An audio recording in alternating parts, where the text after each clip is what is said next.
Wagwan everybody, I am Miss Y and this is How I See It, the RHOP Season 7 Episode 2 Thought Clip. Anything said here is strictly my opinion, alleged for entertainment and educational purposes only.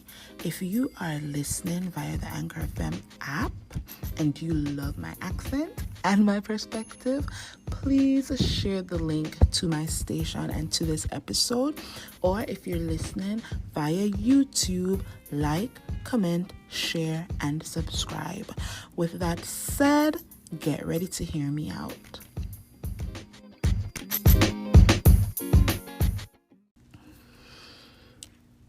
In my opinion, Gizzelle and Ashley already talked about Chris replying to Ashley's story.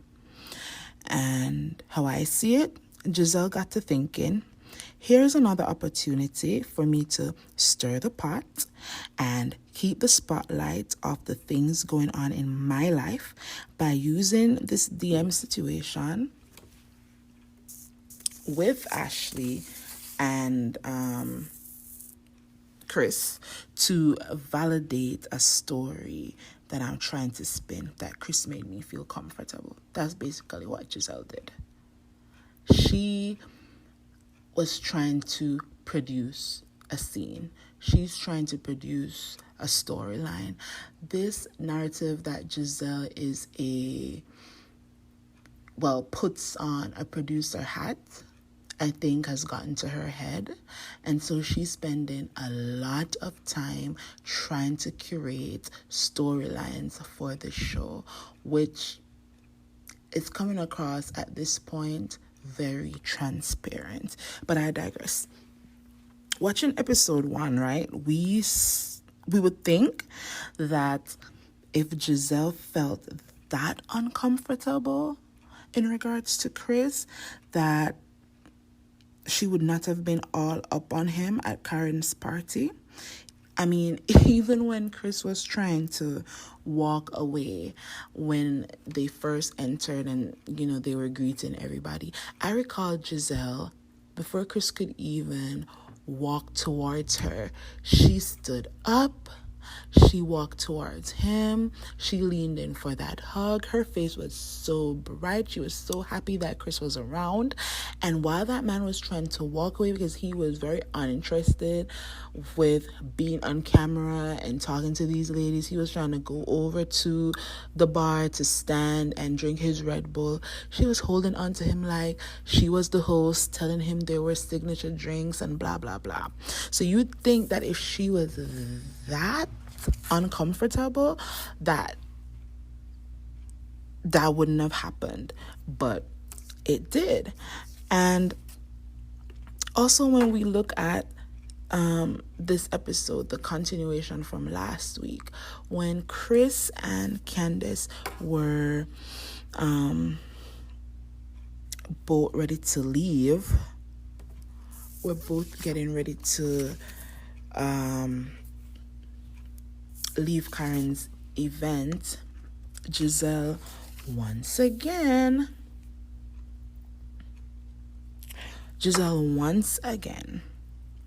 went up to Chris, was talking to him, went in for an embrace. So it's like the math isn't mathing.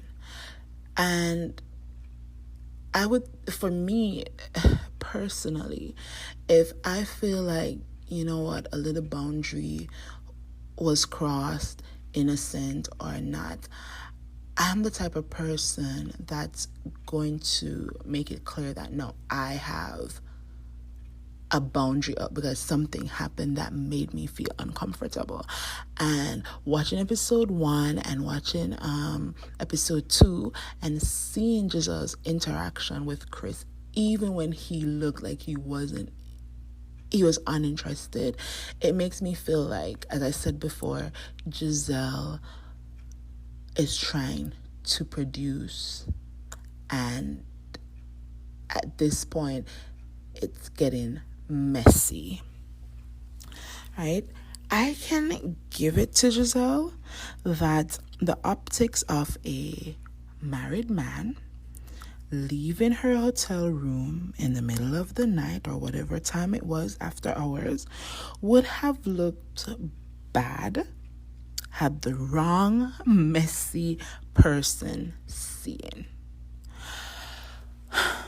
However, if Gizzelle wasn't trying to be messy, if this wasn't purely about continuing to try to produce a show because she feels like she is EP for whatever reason, if it wasn't about any of that and she truly felt a way about Chris coming to, well, I think at this point what Gizzelle was saying in that scene was because Chris knew that she was going to be alone in her hotel room, the fact that he still waited around for her is suspicious in her mind. But your mind has to really be in the gutter to feel that way about someone who has never ever given you the impression that they like you like that. So if she really felt a way, she should have had this conversation with Candiace and even Chris before filming started, and not tried to, and at this point it's not even she's trying to use it for a storyline, she's using it for a storyline. If she really cared about Candiace and really cared about Chris, and it was just a matter of, look, I don't want Chris to ever be in a situation like this ever again with anybody else, where they could say, you know what, him being in my dressing room made me feel uncomfortable, and even push a narrative that something more happened. If it was really about her trying to protect Chris and protect Candiace, then yes, this conversation would have been had off camera.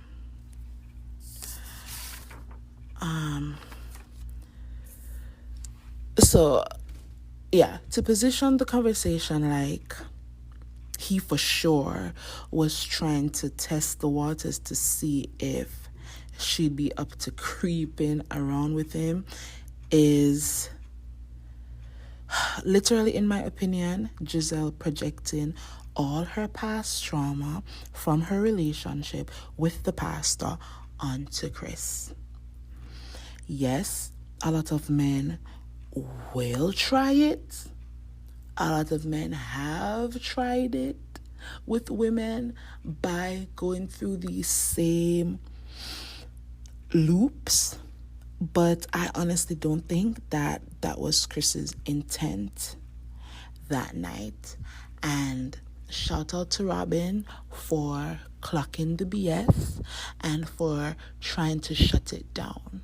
But from what Chris and Candiace have been saying on Twitter, it seems like this storyline that Gizzelle has concocted is going to go further down a path of darkness. And I am sad that it's not even that I'm sad. It's sad. Generally speaking, it's sad that this is the route that Gizzelle is taking, but it's not surprising. She's done it before. As I said earlier,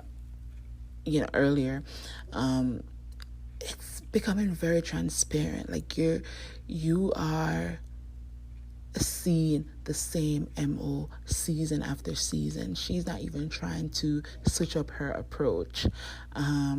So I can't wait to see what else is going to happen this season as it relates to this particular storyline.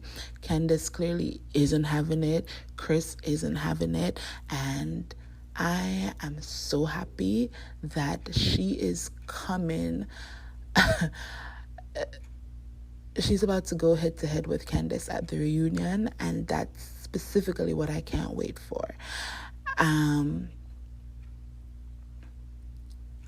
I hope that this has taught Chris that you can't trust these women.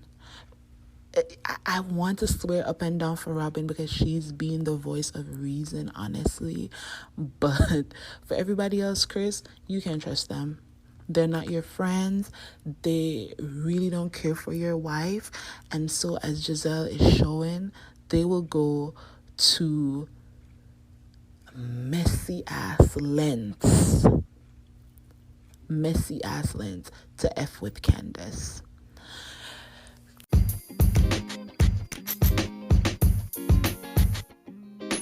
Those are my thoughts on the episode, guys. See you for episode 3. Until then, remember, if you're listening on the Anchor FM app, please share the link to my station. If you are listening via YouTube, like, comment, share, and subscribe to the channel. Until then, walk good, and we'll see you next time.